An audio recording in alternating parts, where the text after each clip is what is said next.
కరీంనగర్ జిల్లా శంకరపట్నం మండల కేంద్రంలో కాంగ్రెస్ పార్టీ కార్యాలయంలో మండల అధ్యక్షులు గోపగోని బసవయ్య ఆధ్వర్యంలో విలేకరుల సమావేశం నిర్వహించారు.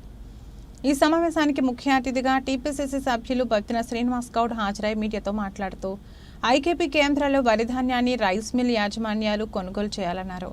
వాతావరణ దృష్ట్యా ఆందోళన చెందకుండా దళారులకు అందించకుండా ఐకేపీ కేంద్రాల్లో ధాన్యాన్ని అమ్మాలన్నారు. ఈ కార్యక్రమంలో తదితరులు పాల్గొన్నారు. తప్పకుండా మళ్ళీ కాంగ్రెస్ పార్టీ విజయం సాధించబోతుంది. కరీంనగర్ పార్లమెంట్ నియోజకవర్గం కూడా మా అభ్యర్థి ఎవరు అయినప్పటికీ కూడా మా సింబల్ అయితే మారదు. ఎప్పటికీ చేయకుంటే ఉంటుంది. కాంగ్రెస్ పార్టీ చేయకూడదు.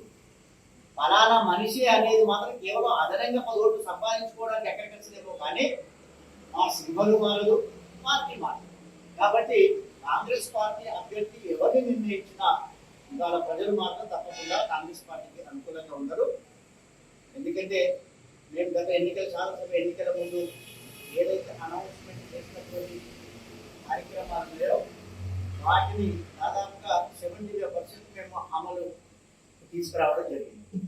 ఇక మిగతా మా ముఖ్యమంత్రి గారు ఏదైతే ఉందో ఆగస్టు 15 లోపు 2 లక్షల రూపాయల రుణమాఫీ చేస్తా అని వాళ్ళు కట్ ఆఫ్ డేటే ఫిక్సప్ చేసినారు.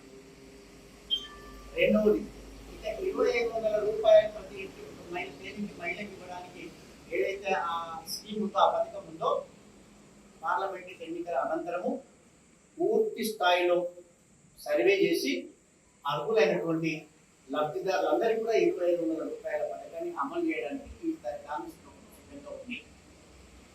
తర్వాత మీకు తెలుసు ఉచిత విద్యుత్ వ్యవస్థ అనేది దాదాపుగా అందులో ఎవరైనా ప్రజాపాలన దరఖాస్తులలో తప్పుగా రాసించిన దరఖాస్తులు తప్ప మిగతా అన్ని కూడా ఉచిత విద్యుత్తులో 0 బిల్లు ఇవ్వడం జరుగుతూ ఉంది.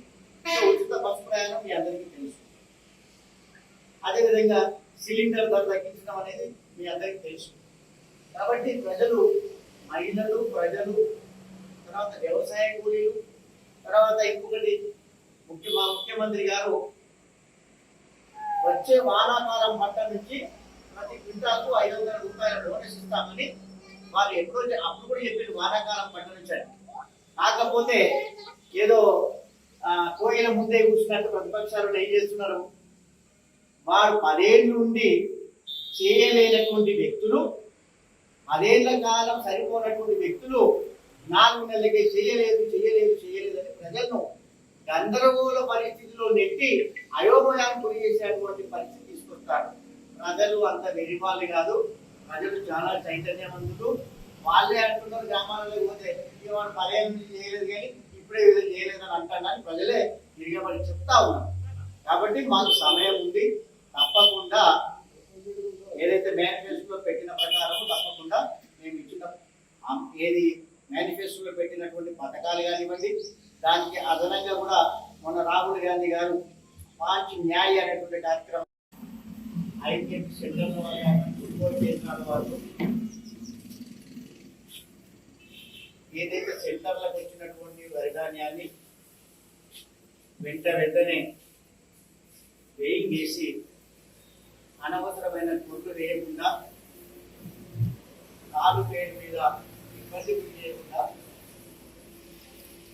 రైతుల ధాన్యాన్ని సేకరణ చేయాలని ఈ సందర్భంగా మిల్లర్లను ఐకేపీ కేంద్రాలను తర్వాత సింగిల్ విండో వాళ్ళను కూడా కోరుతా ఉన్నాం. కాలయాపన కనుక చేస్తే మరి వాతావరణం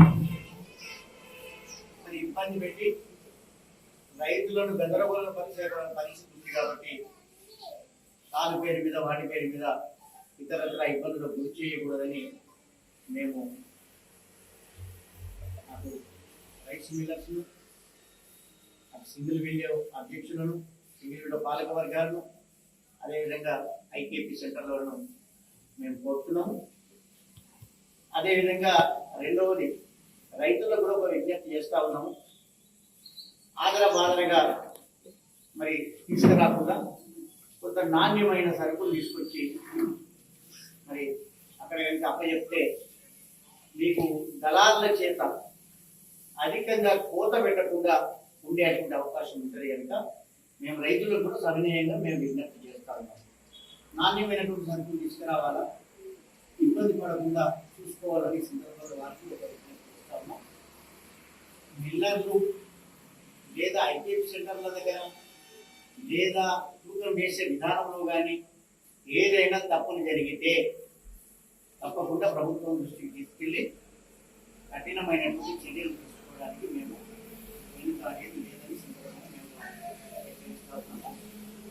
వెంటనే ధాన్యాన్ని సేకరించాలని ప్రభుత్వం ఏదైతే నిర్ణయించిందో ఆ లెక్క ప్రకారమే వెయింగ్ చేసుకోవాలి.